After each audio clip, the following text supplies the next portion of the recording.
Trying to keep my Jacob Lawrence in the shot. You said what? I said you can't see my shirt. It says West Philly, but I'm trying to keep my Jacob Lawrence pick in the shot. So Okay. about voting. Voting, okay. Yeah, can you hear me okay? Or do I need to use my earbuds?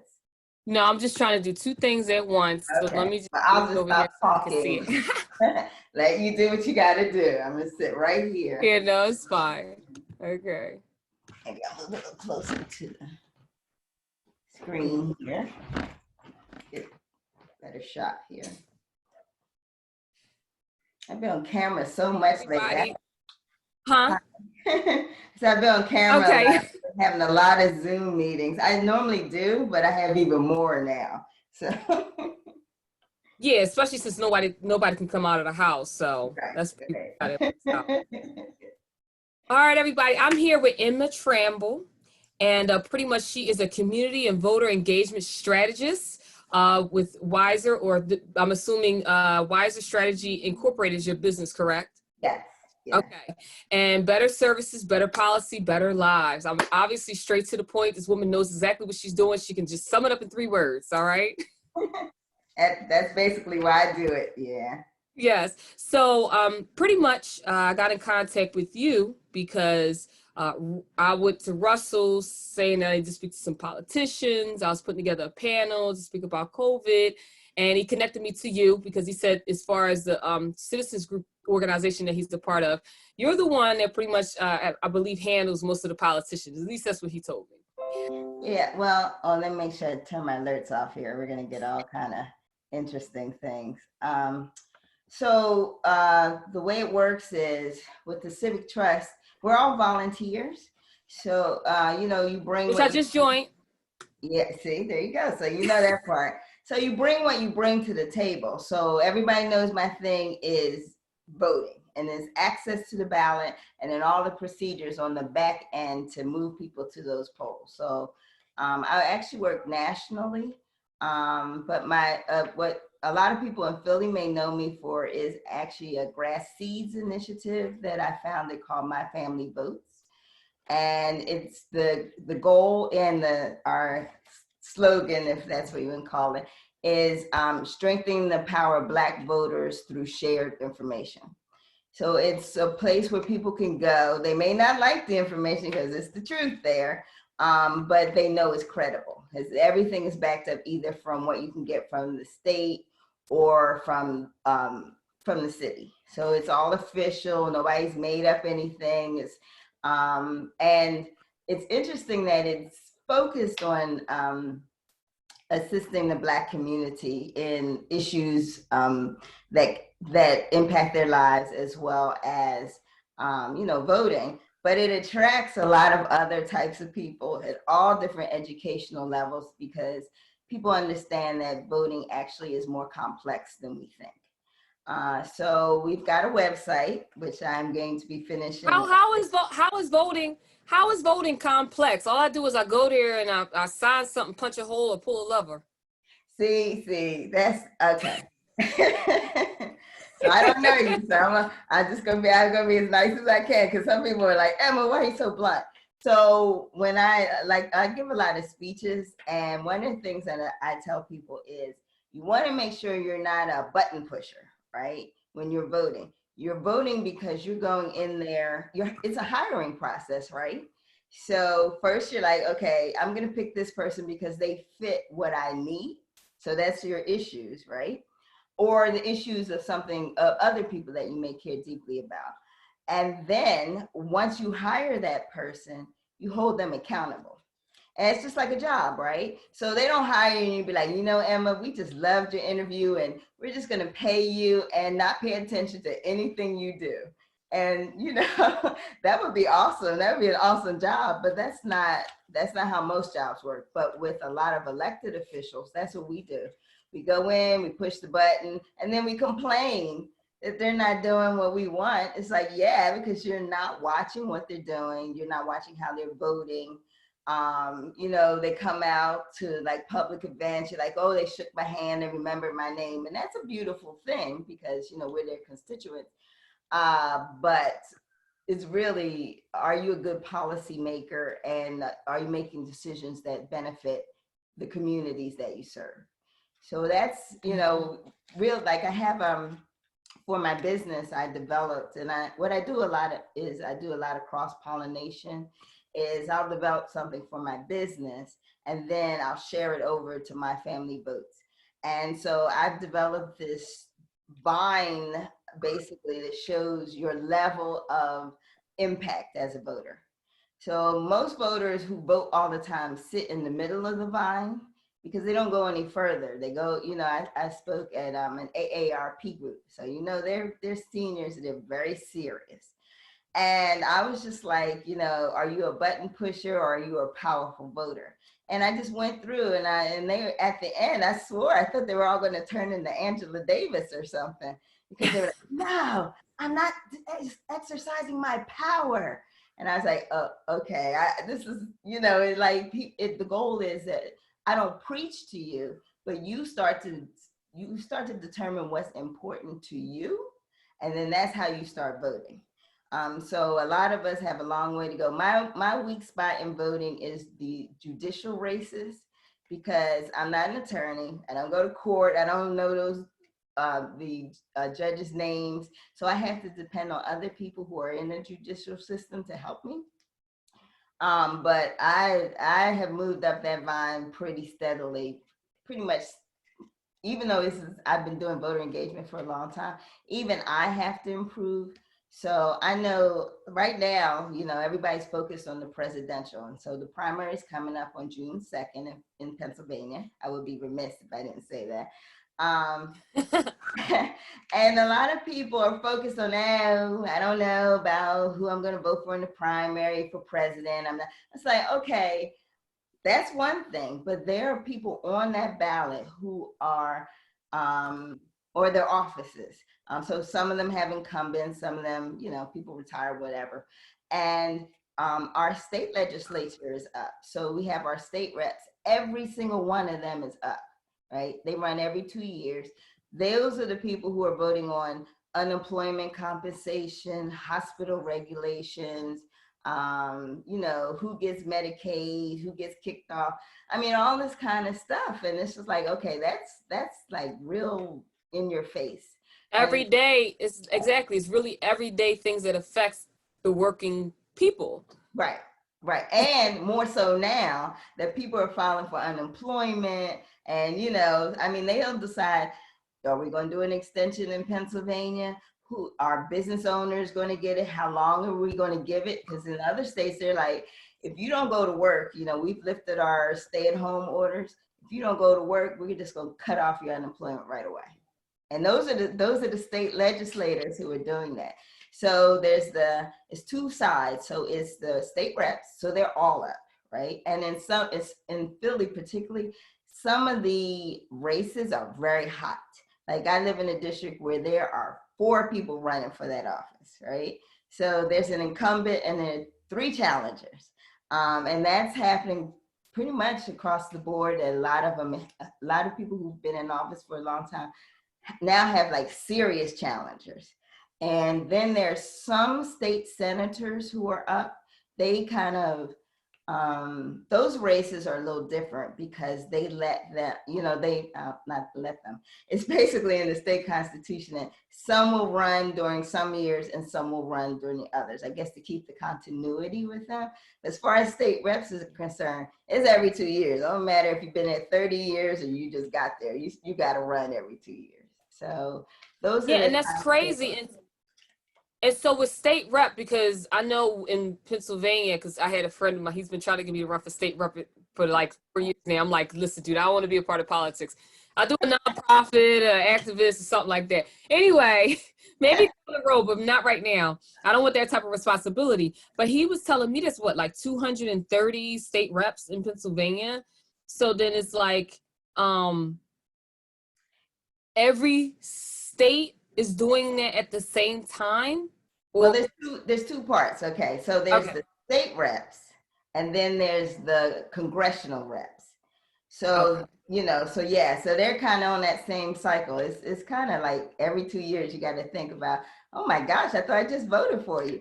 So, so yeah, so it's local and as well as national. So locally, that's where you have the most power because it's a small slice of your city, right? So small slice of Philly, and then the national ones is a bigger slice of either Philly or Philly and a surrounding suburb. That we focus on Philly, but we see in the we get folks from outside of Philly too. But yeah, so those are the races that you can have a big impact on because people may just kind of check the boxes if they're voting by mail, or they're going to the poll and pressing that is now we have touch screen, so you're pressing the screen, and you have the smaller the race, the bigger your impact, right? So Okay. yeah. Have you ever ran, or you've always been a strategist? No, I don't think I have the patience to be a legislator. Okay. Just asking. Yeah, and people ask me all the time because I think it's very important that we understand the system, and that we're as honest as we can be with people. And I think being a legislator requires you have to serve a lot of different types of people, and somebody's going to be disappointed about some decision you're going to make. And I don't, and they go to a lot of meetings, and I go to a lot of meetings, but I do a lot of working meetings. So after they're done, we've gotten stuff done, but some of that work is long haul, and I'm like, no. Yeah. But, No, I got you. So what was your evolution to getting to this point as far as having your own company, Wiser Strategies? I know that you said you did something before that, but like, did you always want to be in politics? Like you went to school for it, like political science or anything like that? Or were you like, you know, a nurse and said, hey, I want to do politics? well, that's an interesting story, so I'll keep it as short as possible. So when I was 6, when I was 6, I actually wanted to make a difference. Like there were a lot of Black women who were in the national scene, and I was like, I want to be like them, so I want to be an attorney. But I ended up in, my career has taken a lot of turns, and I'm one of the few people who has moved out of like the nonprofit sector and the corporate sector pretty seamlessly. And my focus, because my career follows my passions, right? I like to make sure people have information they can use, that they can use and that moves them somewhere. So one of the things I did was I was in IT, and I started out as an information specialist. But before I went in the corporate sector, I actually worked for a nonprofit literacy agency. So I used to teach people how to teach other people how to read. So, but student loan was just like, it's really nice that you want to help people, but you need to make more money. So I moved into the corporate sector. And I moved into the corporate sector, and I just saw I had just had this skill for just slicing through things, getting to the root of information. And I worked for a newspaper company that had an online service, and they sold it, so it still exists. Where I used to travel nationally teaching attorneys, people who are doing like international trade, news media people, how to search for credible information. So I've always stayed really close to, like I was an English major, because you did ask, what I did in college. But the school I went to allowed you to go outside of your discipline. And so I took business courses and psychology. So I think I've always, like, I can't always articulate how I end up somewhere, but it always is the same thing. So I moved out of the information business into IT, which is basically still information business. Information. Yeah, it's all around information, how you get it, how you deliver it. And so what I did there was I became a process person. So process improvement, so making things run more smoothly. And then I would go out and I work for a nonprofit for a little bit, then I come back. And Wiser Strategy is a mixture of all those disciplines, right? So it's like back end, when I work with nonprofits, I do work nationally, but I did start in Philly. And it's basically back end. What is the gap? What is causing you not to be able to deliver services or outreach well? And then it's in the front. How can you get information to people in a way they can understand it, depending on literacy level or where their heads are? You can be a PhD and not get a lot of what's going on in elections because that's not where your focus is, right? So, and just like it's the bridge between all this data and technology and techniques on the back to, we're going to put it right there in the face of the voter. And you have to hit, I tell people you have to hit people in the chest, right? So they have to feel it. Most people are emotional voters. I don't care what people say. I look at the issues, but when you talk to them, they're moving from some kind of emotion. And then you hit them here. It's like, okay, I got your heart. Now I need to explain to you like how this is working. And then I need you to do something. I need you to go vote, or I need you to call your legislator. I need you to write a letter, but it needs to be informed. You see a lot of rage at community meetings. It's like, okay, I know that you care about this issue, but you're not presenting it in a way that they can actually change it, and that's what the civic trust is all about too. So I seem to always align even with volunteering with things that are moving people forward and provide them with solid, credible information. And in these days, misinformation is just flying all over the place, and it's problematic. It gives me it hurts my soul basically. Mm-hmm. That's the only thing, bringing up Trump, but that's kind of the only thing about Trump that I'm like, at least is making people look at politics. You didn't know who any of these movers and shakers were, and these people that were doing your legislation, creating the bills, the policies. But he's like, even though he's Twitter crazy, he's, I didn't know who's that? Who's this? What do they do? Why is this? You try to take at least a little positive from the negative. Yeah. But, yeah. Because that we have been conditioned that everything is entertainment. Huh? Yeah. Well, he's a wake-up call, but the unfortunate thing is the information is so skewed one way or the other. It's like there's a middle ground of like, this is really what's happening. He tweets that maybe some parts of it are true, some parts of it aren't, and you have to be able to parse through that. Like back in the day, like when you would talk to an older person, it would be like, how do you know that's true? Nowadays people are like, I saw it on Twitter, and that Twitter, right? I know. Which is the crazy thing. Yes. And everything that he tweets is like all emotion. And I don't even follow his Twitter posts. I actually, what I do for me is I watch both sides of the table and also the moderates. So, I go between the CNNs, the MSNBCs, the Foxes, which that's definitely an entertainment channel. Yes. And then between the little notes that people are passing back and forth to me, and then I might go a little bit deeper to look up some of the cases or anything like that. But I've always been a very independent thinker. Sometimes it becomes a little bit frustrating when I'm speaking to people and they're walking one lane and you're like, okay, you just told me that you're an independent thinker. Why don't you at least listen to this?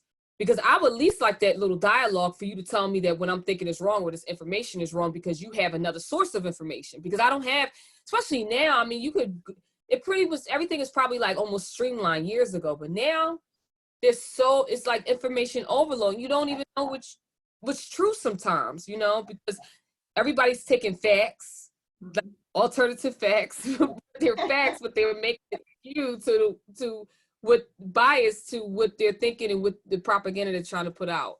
You know what I mean? So.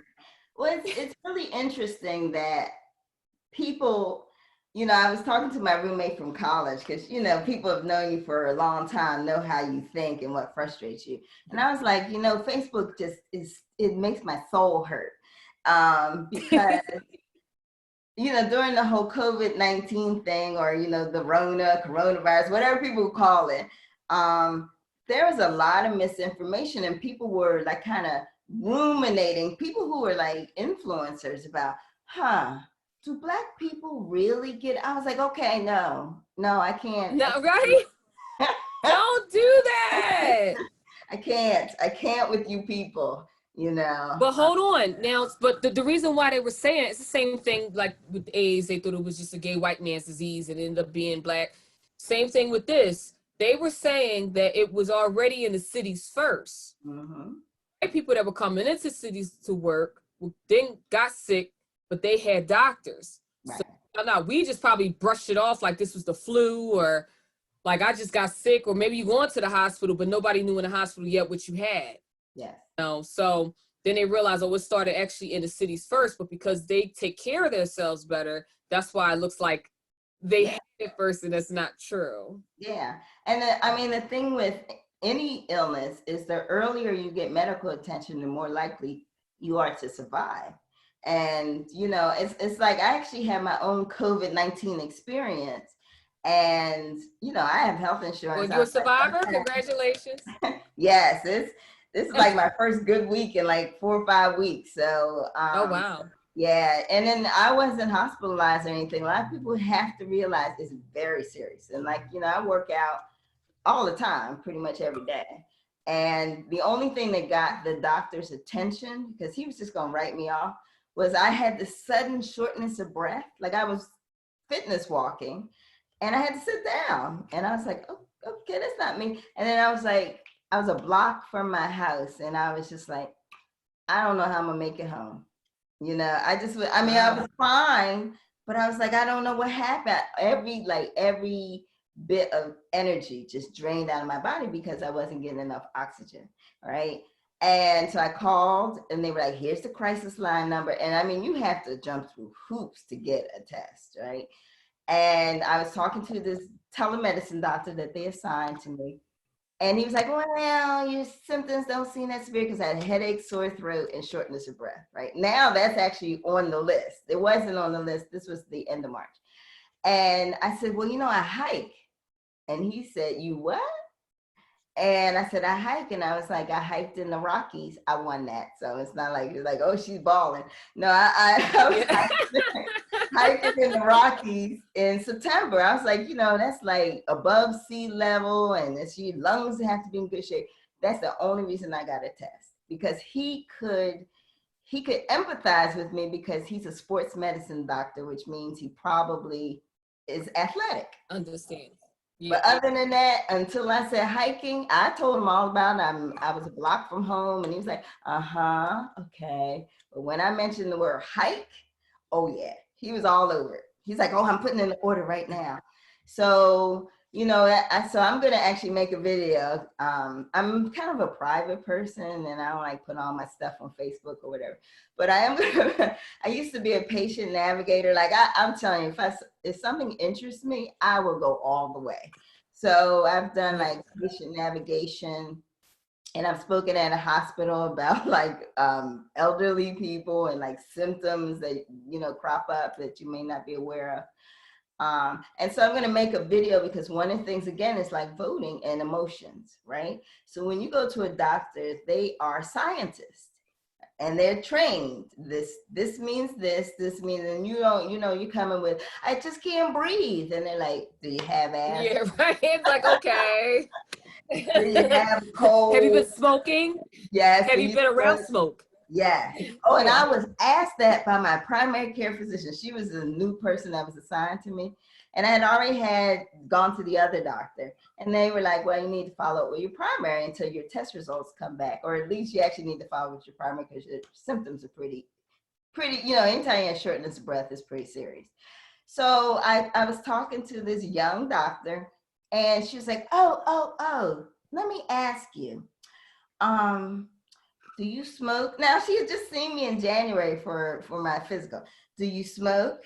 And this was right after the Surgeon General said what he said about, you know, the Black community. Do you smoke? Do you drink? And I said, well, I'm over 21, so occasionally I do that. And then she says, oh, one last thing. How about drug usage? And I was like, huh? I didn't know what she was talking about. She was like, you know, she has to ask, so. Yeah. Then she said, oh, well, marijuana or cocaine. And I was just like, you know, not in years, darling, I should be okay. I was just like, You know what? I'm sick right now, and I really kind of may have to call you back about something, so I can't tell you off right now.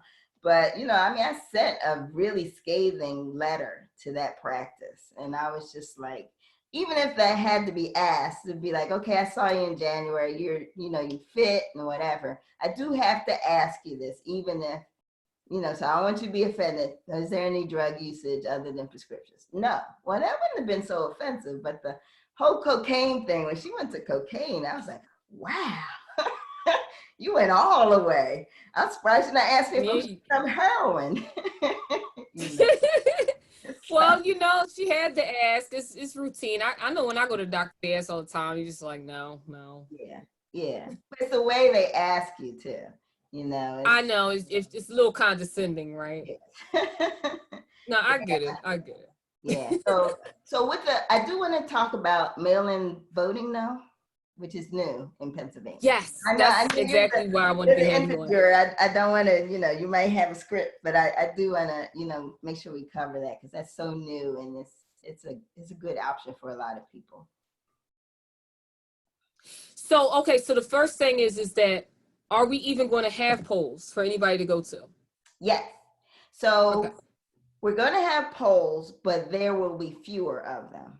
So there was an emergency bill passed at the end of March to kind of clear up some things about mail-in voting, but it also gives the election officials the ability to close polls without as much notice. So they're like, a lot of people vote in senior citizen buildings, in apartment buildings. More likely, if you don't live there, you're not going to make the vote there.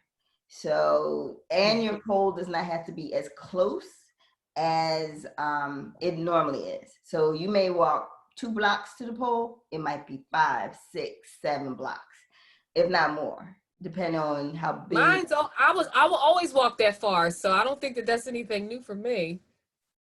Mine was always like 10 blocks. Yeah, but your poll might be closed. Yeah, but think about it. If you're like 70 years old and you've been in the house because you're self-isolating, that's probably not the best thing, 10 blocks. And the other thing is, if your poll is small where people can't social distance, there's staffing issues. So you don't really know if your poll is not going to be open. I mean, you can, on our website, it'll be up today where you can check. But it's not guaranteed your poll's going to be open. You may have to go farther away. So yeah, that is an option. We have touch screens. I don't know if how they're going to clean each touch screen after each voter. So well, if they give everybody a white, at least take care of them at least, and then wipe it down. I mean, yeah. So I don't know. I mean, I've never voted during the pandemic, so I have no idea. I don't think anybody has, at least in this era. Well, nobody in our country, but there are other countries that, have voted and they've had pandemics in their country at the same time. And they probably had higher turnout than we normally do. So, one of the things about mail-in voting is I tell people it gives you options. It's not like literally you can make a decision that you don't want to vote that way. Like by not mailing it. But you got to get in the game, so you have to apply for it. So I have a catchy little way to remember. Okay, I'll teach you the whole process in 5 seconds, right? So this is my thing. Everybody knows that I always come up with some hook, right? So it's register, apply, mark it up, and mail it. That's basically, so you got to be a registered voter because you can't vote in Pennsylvania without being registered. And then you got to apply. That's true. And then you have to apply for it and you have to allow enough time. So that's one of the reasons I'm so happy we got to talk when we did, because the deadline to apply for mail-in voting is the 26th of May, but that is awfully close to the election. So literally the county gets your request, whether you do it online. So if you do it online, you have to have a valid driver's license or non-driver's license. That's the only way you can apply online. And then if not, you have to download it, on paper. Hopefully you have a printer, and fill it out and mail it back. So that whole process could take some time, and if you get caught in that weird time between the election and when you apply, you might have to go to the poll because you just ran out of time. So if people do it like this week is probably the last week that you can probably feel a little comfortable about the process. And the other thing is, if people don't have a printer and they're doing it right now, they can call the Philadelphia Commissioner's Office, and they actually run our elections. That's the office in Philly. They will mail you a form, so voter registration actually doesn't close until the 18th. So it was moved. Used to be 30 days, now it's 15 days.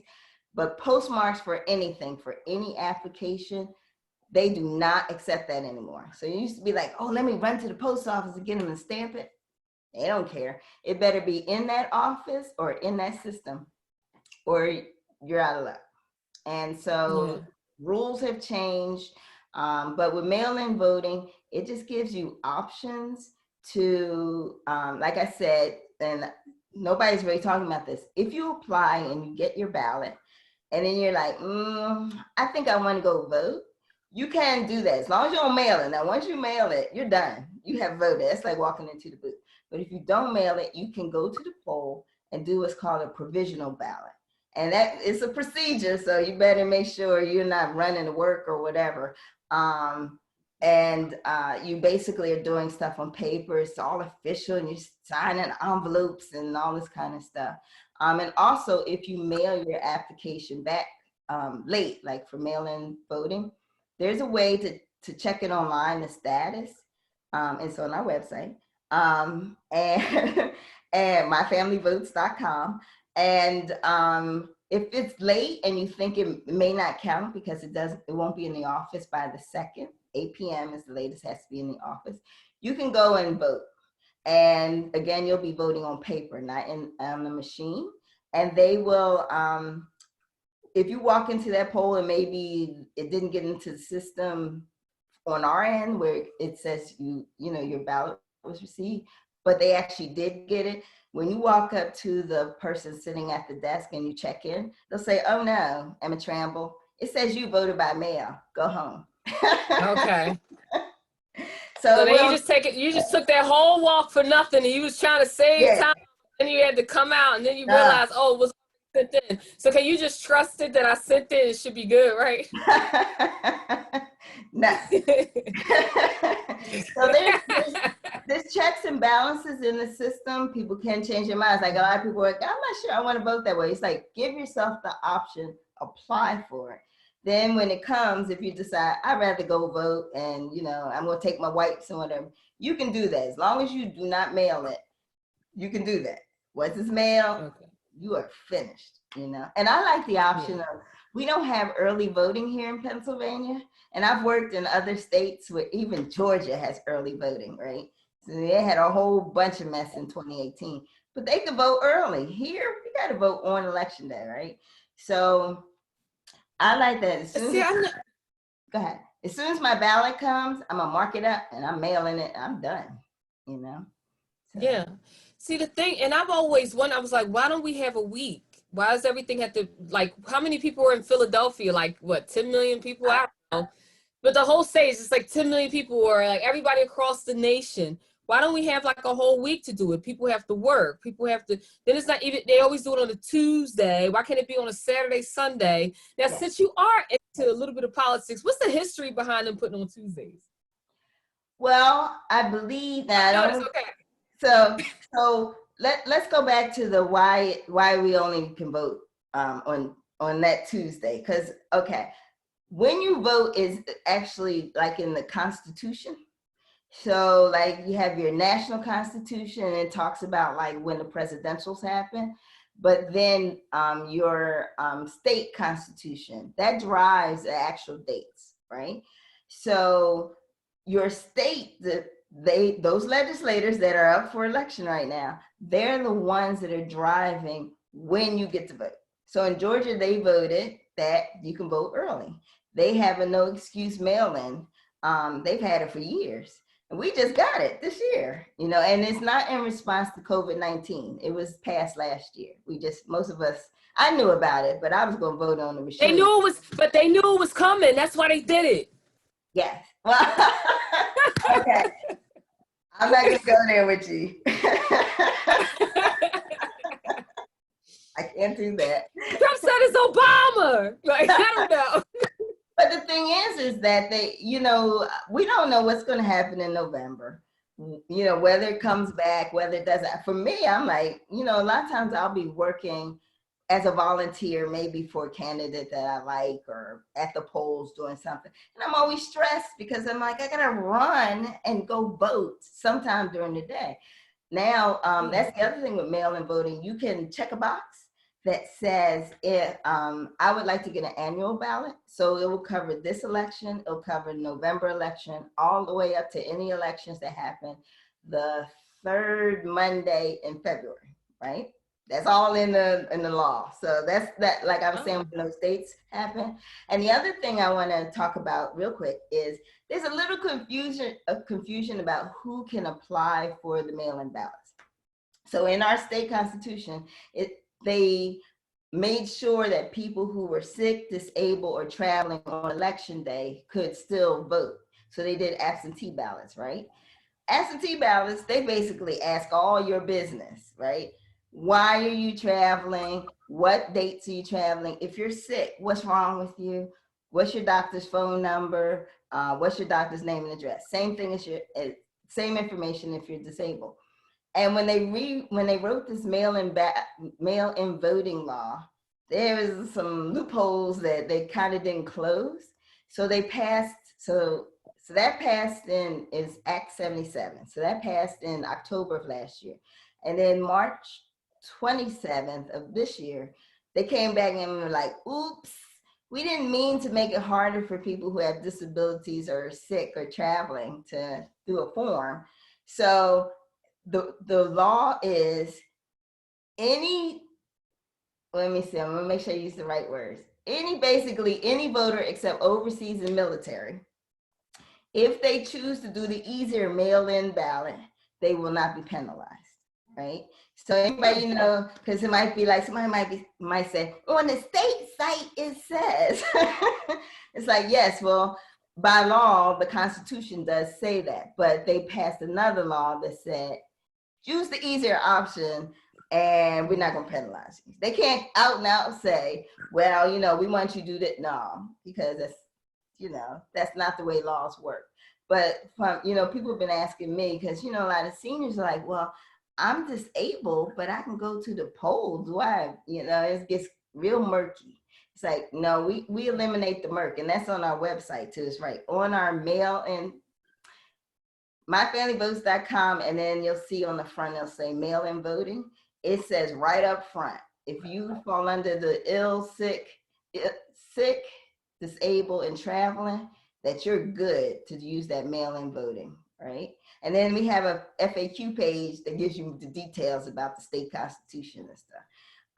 So, you know, that's the whole goal of My Family Votes and my work in general, is that voters make good decisions. They know that they are on track. And if you get challenged, literally it says in the law, they can only challenge you if you're not a registered voter. Well, you should go to jail if you're trying to vote and you're not registered, you know? I mean, it's against the law to do that.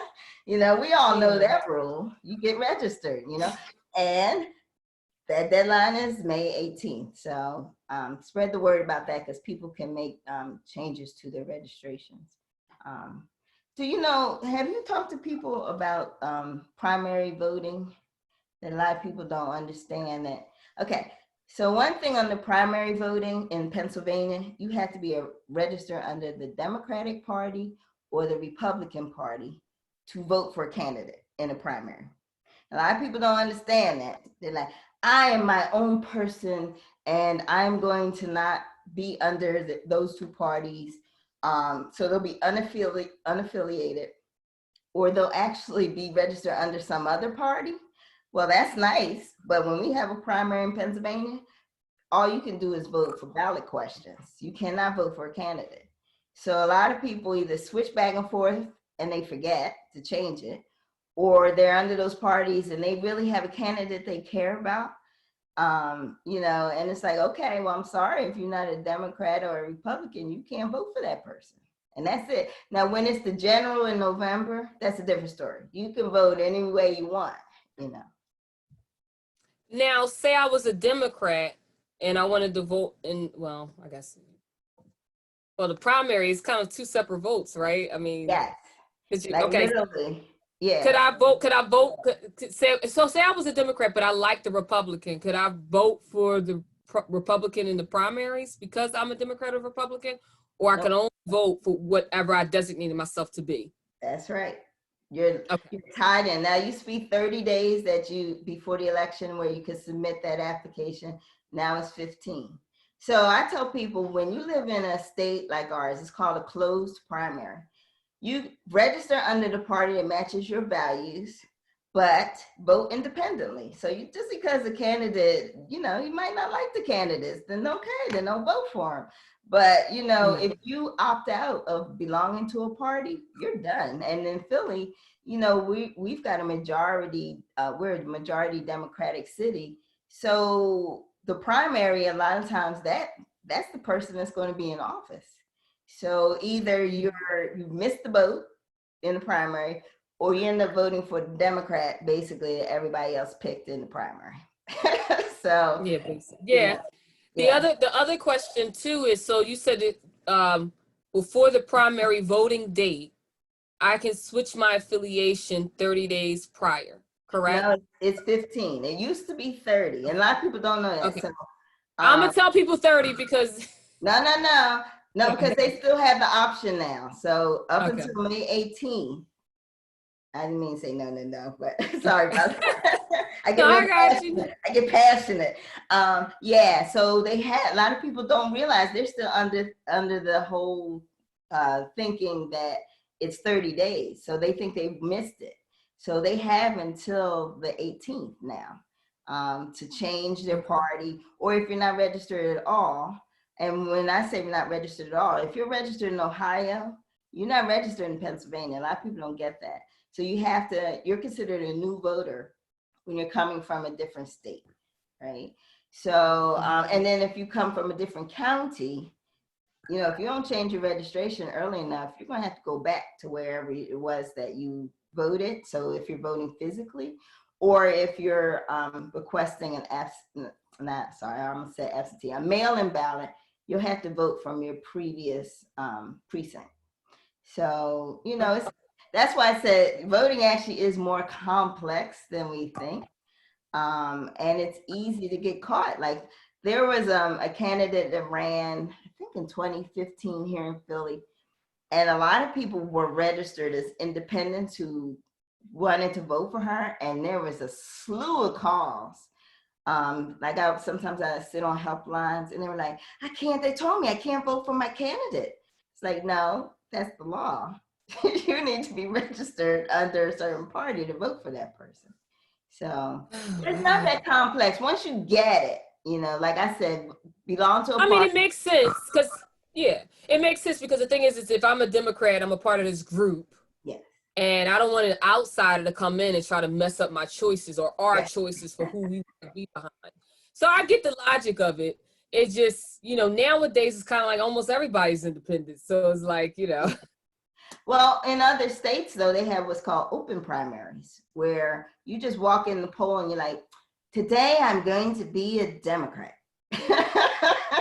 You know, for us, no, you got to get that form in. But, you know, there's movements to try and change the voting laws.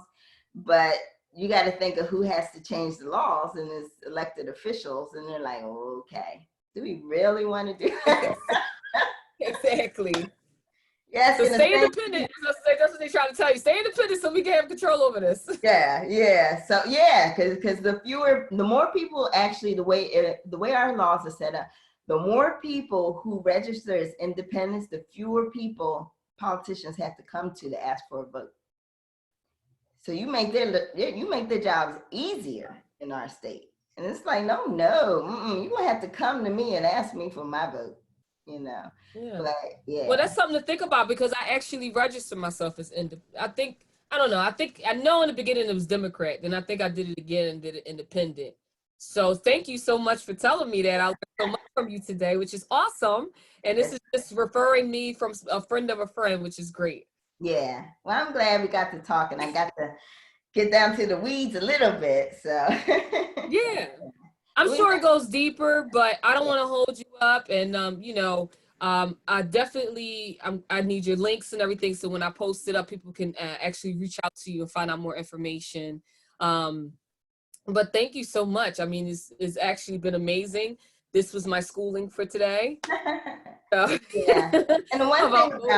about my family votes and even my approach to work is I know the weeds. So I know the weeds so that I can bring it up here and explain to you your part that you need to know. Like I don't need to go any further into voting laws than we did today. But you'd be surprised the public is often underestimated because they'll start quoting back to you stuff like, oh no, it says in the state constitution. I'm always amazed, you know, so I never underestimate voters. Mm-hmm. Yeah. Well, I'm a newbie as far as, I mean, I've always voted, but never really understood the process and each person. But obviously over this last 4 years, I'm like, yeah, I got to build some interest into this, you know, and then you have the friends that are revolutionary that say, oh, my vote doesn't matter. And I'm like, listen, if the first Reconstruction, if the vote didn't matter, Black people wouldn't have been able to be first mayors and on Congress, all these different things. So the vote does matter. That's why they're fighting so hard for you not to be able to vote. There you go. And even off of the strength, if you're for your people, just vote. It only takes 10 minutes just to make a decision. Yeah. If you think it doesn't matter, just do it for, that. You know what I mean? So. Well, I know we're gonna go, but I think for those people, because I do talk to a lot of people who are in that space, and I actually understand where they're coming from. The main thing is if you're voting for something, it's a lot easier than if you're just voting out of obligation. So you have to I'm voting for better health insurance in Pennsylvania. I'm voting for X, you know. Then you have a rationale. But some people you're not gonna get to vote. And yeah, that's true. But we just love them from a distance during the election time.